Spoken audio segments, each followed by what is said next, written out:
Urdu story time کے دیکھنے والوں کو محبتوں بڑا سلام عرض ہے۔ اگر آپ نے ابھی تک اس چینل کو سبسکرائب نہیں کیا تو جلدی سے کر لیجئے تاکہ ہماری تمام نئی ویڈیوز آپ کو سب سے پہلے ملتی رہیں۔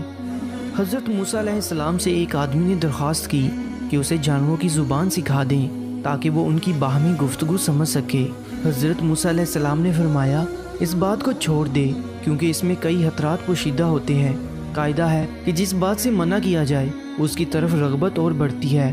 عرض کرنے لگا سرکار آپ اللہ تعالیٰ کے نائب ہیں، میری استدعا قبول فرمائیں۔ حضرت موسیٰ علیہ السلام نے فرمایا یہ نہ ہو کہ کل تو پچھتائے کیونکہ تو یہ نہیں جانتا کہ تیرے لیے کون سی چیز بہتر ہے اور کون سی چیز مضر۔ بارگاہ الہی سے حکم ہوا اے موسیٰ علیہ السلام اس کی تمنا پوری کر دے۔ اس شخص نے کہا اچھا سارے جانوروں کی زبان نہ صحیح، صرف میرے گھریلو پالتو جانور کتے اور مرغ کی زبان سکھا دے۔ حضرت موسیٰ علیہ السلام نے فرمایا جا آج سے ان دونوں جانوروں کی بولی پر تجھ کو قدرت حاصل ہوگی۔ وہ شخص یہ سن کر خوش اپنے گھر چلا گیا۔ صبح ہوئی تو خادمہ نے دسترخوان جھاڑا، اس میں سے رات کا بچا ہوا روٹی کا ٹکڑا زمین پر گرا۔ مرغ وہ ٹکڑا اٹھا کر لے گیا۔ کتے نے کہا دوست تو دانہ دھنکا کھا کر اپنا پیٹ بھر لے گا، اگر روٹی کا ٹکڑا مجھے دے دے تو میرا گزارا چل جائے گا۔ مرغ نے کہا میاں صبر کرو، خدا تجھے بھی دے گا، کل ہمارے مالک کا گھوڑا مر جائے گا، تم پیٹ بھر کر کھائیو۔ وہ شخص ان دونوں کی گفتگو سن رہا تھا، وہ فوراً اٹھا، اس نے گھوڑا کھولا اور جا کر منڈی بیچ آیا اور نقصان سے اپنے آپ کو بچا لیا۔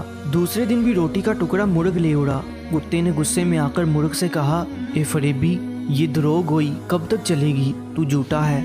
ارے اندھے نجومی تو سچائی سے محروم ہے۔ مرغ نے جواب دیا وہ گھوڑا دوسری جگہ مر گیا، مالک نے نقصان سے بچنے کے لیے گھوڑا بیچ ڈالا تھا، فکر نہ کر کل اس کا اونٹ مر جائے گا اور تو خوب پیٹ بھر کر کھانا۔ یہ سن کر مالک اٹھا اور اونٹ بھی بیچ آیا۔ اس طرح اس نے اس کے مرنے کے غم اور نقصان سے اپنی جان بچا لی۔ تیسرے دن پھر ایسا ہی واقعہ پیش آیا تو کتے نے مرغ سے کہا ارے کمبخت تو جھوٹوں کا بادشاہ ہے، آخر کب تک تو مجھے فریب دیتا جائے گا۔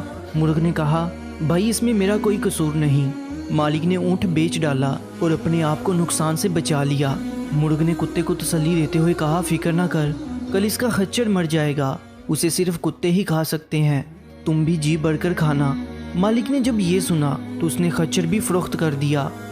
مالک اپنی ہوشیاری پر بے حد خوش تھا کہ وہ یک کے بعد دیگرے 3 حادثوں سے بچ گیا اور کہنے لگا جب سے میں نے مرغ اور کتے کی زبان سیکھی ہے قضاء و قدر کا رخ پھیر دیا ہے۔ چوتھے دن کتے نے مرغ سے کہا اے مرغ وہ تیری پیشین گوئیاں کیا ہوئی، یہ تیری مکاری اور جھوٹ کب تک چلے گا؟ مرغ نے کہا توبہ توبہ یہ غیر ممکن ہے کہ میں یا میرا کوئی ہم جنس جھوٹ بولے، ہماری قوم تو موزن کی طرح راست گو ہے، ہم اگر غلطی سے بے وقت اذان دے بیٹھے تو مارے جائیں۔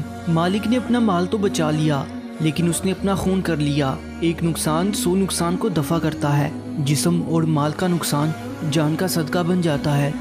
بادشاہوں کی عدالت سے سزا ملے تو مال کا جرمانہ ادا کر کے جان بچ جاتی ہے، لیکن قضاء الہی کے بید سے بے خبر ہوتے ہوئے بھی جو آدمی اپنا مال بچاتا ہے وہ محض نادان ہے۔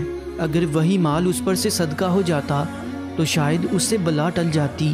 اب کل یقیناً مالک خود مر جائے گا، اس کے وارث اس کی وفات پر گائیں ذبح کریں گے، بس پھر تمہارے وارے نیارے ہیں۔ گھوڑے، اونٹ اور خچر کی موت اس نادان کی جان کا صدقہ تھا، وہ مال کے نقصان سے تو بچ گیا لیکن اپنی جان گنوا بیٹھا۔ مالک مرغ کی باتیں غور سے سن رہا تھا، جب اس نے اپنی موت کی پیشین گوئی سنی تو مارے خوف کے تھر تھر کانپنے لگا، گرتا پڑتا حضرت موسیٰ علیہ السلام کی بارگاہ میں حاضر ہوا اور روتے ہوئے عرض کیا کہ خدا کے پیغمبر علیہ السلام میری دستگیری فرمائیے۔ حضرت موسیٰ علیہ السلام نے سن کر فرمایا کہ میں نے تمہیں کہا تھا اس ہوس کو چھوڑ دے کیونکہ اس میں کئی خطرات پوشیدہ ہیں، مگر تو نہ مانا۔ اے عزیزم اب تیر کمان سے نکل چکا ہے، اس کا لوٹ کر آنا فطرت کے خلاف ہے، اب میں تیرے لیے سلامتی ایمان کی دعا کر سکتا ہوں۔ یہ سن کر اس نوجوان کی طبیعت دفعتاً بگڑ گئی اور وہ کہہ کرنے لگا، یہ اس کی کہہ موت کی علامت تھی۔ اس کو گھر لے جایا گیا، گھر پہنچتے ہی وہ مر گیا۔